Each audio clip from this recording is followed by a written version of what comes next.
Thank you, sir.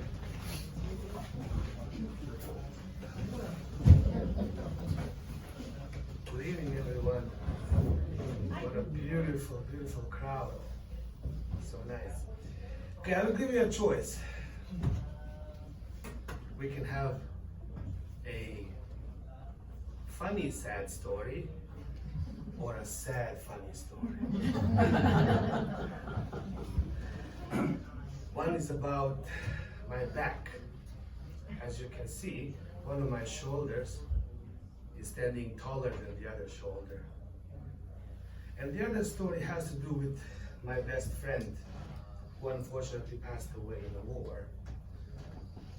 So I'll give you a choice. Whichever one you want. Has to be up to you. How many people would like to hear a story about my back? Please raise your hands. One, two, three, four, 5, 6, 7, 8, 6, 7. Sorry, I had to do it. I work with kids. And how many people would like to hear a story about my friend who passed away in the war? 1, 2, 3, 4, 5. This is a very difficult one. So Jen, how about you decide? Funny, sad. Sorry? Funny but sad. A funny, sad story. So the story of my back. Yeah. And I will skip the Remembrance Day story. But this is also sort of a part of a Remembrance Day. I was lucky enough, or unlucky, to actually spend 4 years in an army college. So during the war in former Yugoslavia, the safest place for me was to be in the army, because the civilians were targeted most of the time. So being in the army, I was safe. And on top of it all, I was in a college.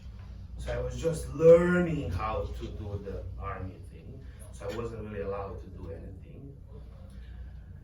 My job was, I was a tank mechanic, so really I was in the back fixing tanks and fixing anti-aircraft artillery, asking myself, what do I do? Do I fix them or not?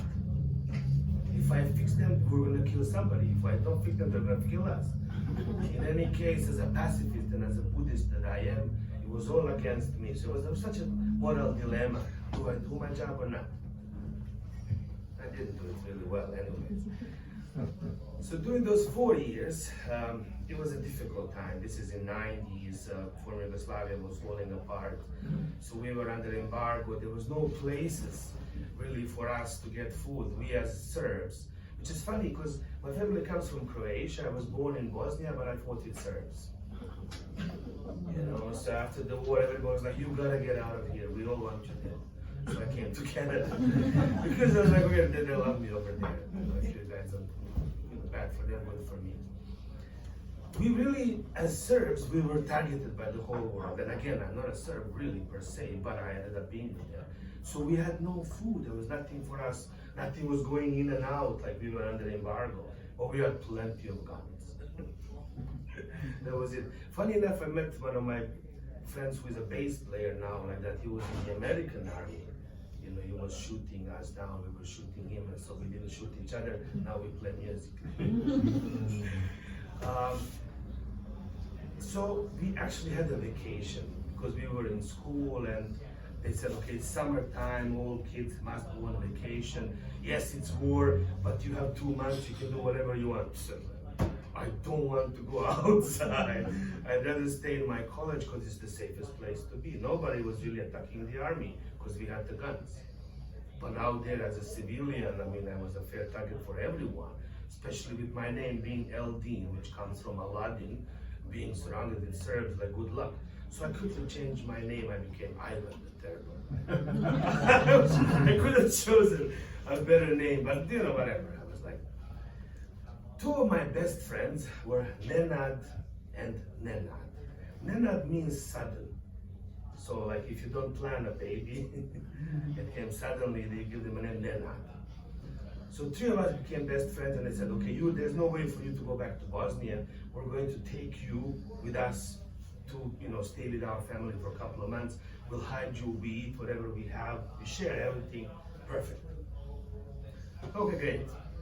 So I went there, and it was funny because every time we would go out into public, it would be, "Hi, my name is Nenad. Hi, my name is Nenad." I was like, "Hi, I was planned."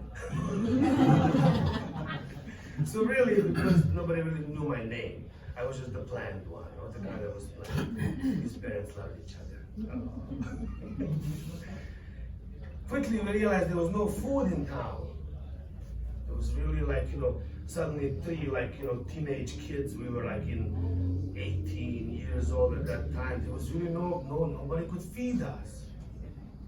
So they told us, okay, for the whole month, we're gonna send you to a village. Okay?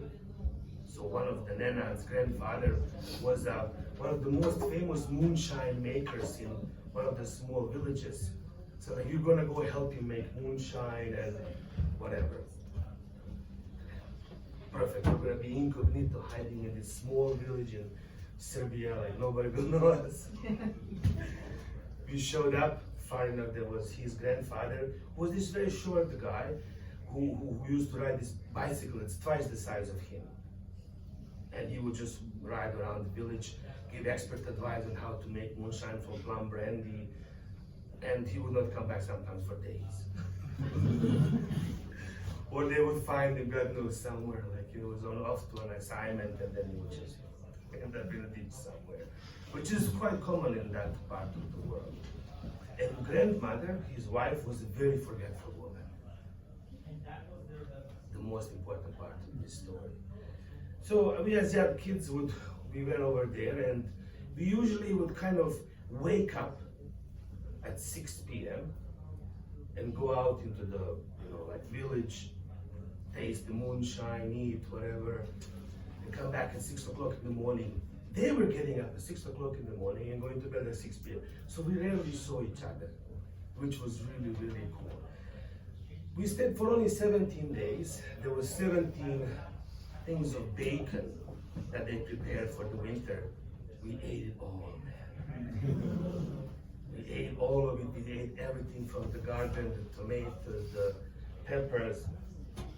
Every morning, the old woman would come and say, "Would you like me to make some baked peppers for you?" So they take these big peppers and bake them with like some oil and garlic and whatnot. It's really cool food. And you kept telling me, no, we don't want any baked peppers. We'll just take the pepper and the bacon, just slice them up and eat them. So every morning the same story. Would like to get some baked peppers? No. Finally, 5th morning, we slept in a little bit. It's like, I made some baked peppers for you. And so my friend told me, look, when you take off your clothes before you go to bed, hide them. Like she'll find them and wash them, and you'll never see them again. Fair enough. One morning I woke up, my socks were missing. I went outside, one sock was being dried, completely muddy, and the other one was missing. So for the rest of the time I had no socks. Luckily it was summer, and we really we were not prepared for anything like that. We had what we had on us, and that's it. And we ate everything and drank everything in the village for this time. The culmination of this story, there's 2 pieces left, was one afternoon we were there, we were eating our baked peppers because there was no fighting with her anymore. So how do you like your baked peppers? We loved them. So we were having this baked peppers, which is amazing. I mean, Serbia is such a fertile land, kind of like, I would say, like Cordron Valley here or something like that. Maybe like Bell Island used to be very fertile land. It's just anything grows, and it's so good. It was like tomatoes was the size of your head. So this big tomatoes, peppers, right there with that bacon what we had to eat. So I remember that the old woman comes in and starts going like, Bella. She went under the bed, Bella. I'm like, what's she doing? And I said, don't worry about it. She's looking for Bella. Bella was a 300-pound pig. But she would walk around and she's like, Bella, where's Bella? So we used to drink, we used to smoke. Sometimes we even smoke marijuana. We would find them. So when somebody's walking around looking for Bella and everything, I freaked out.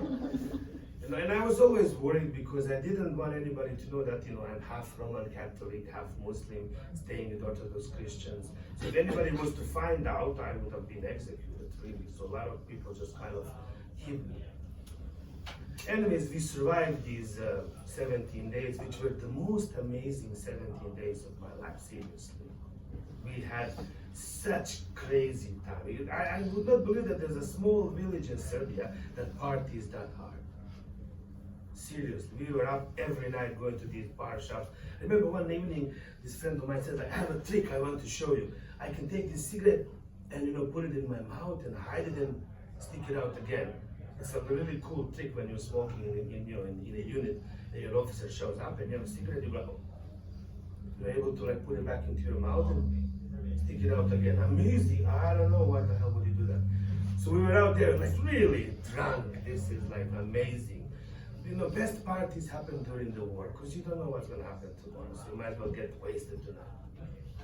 So it's let me show you this, let me show you this. And he's trying to slip the cigarette, and as he puts it over, it accidentally goes up his nose.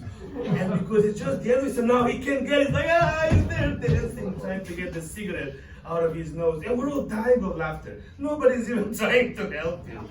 It was that kind of, whatever, you might die tomorrow anyway. So it's that kind of an environment that was amazing. So after all this partying and everything, seriously, amazing time. I don't want to get into details with the partying and everything. I want to tell you what happened with my back. So as a partying gift, the grandparents gave us 50 kilograms of pork fat, lard, which is basically used as butter. You make some homemade bread, put some lard and some paprika. You're kicking yourself in the ass until cows come home. That's all you really need. So here's the thing. Now, as a half Muslim, half Roman Catholic, I'm but I'm Muslim. I cannot carry this. I would play my religious card depending on the situation, whatever I would need. It was saying, okay, this is it. All you have to do is carry this back to town. People die for much less, for a loaf of bread. So us carrying 50 kilograms of rag was basically equally carrying 50 kilograms of TNT. We were walking target. So no, we got this. So we finally took to the bus station, and from the bus station, it was about 5 kilometers to home. We carried this halfway to, I realized I was developing a serious back pain. Look, this is gonna leave a mark, but it's the lard. I endured, I carried it so much, man. We made it home, nobody attacked us. I saved the pork fat, and I fucked up my back.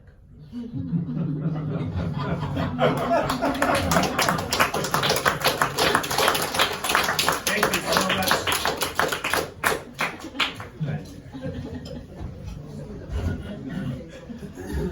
Very good.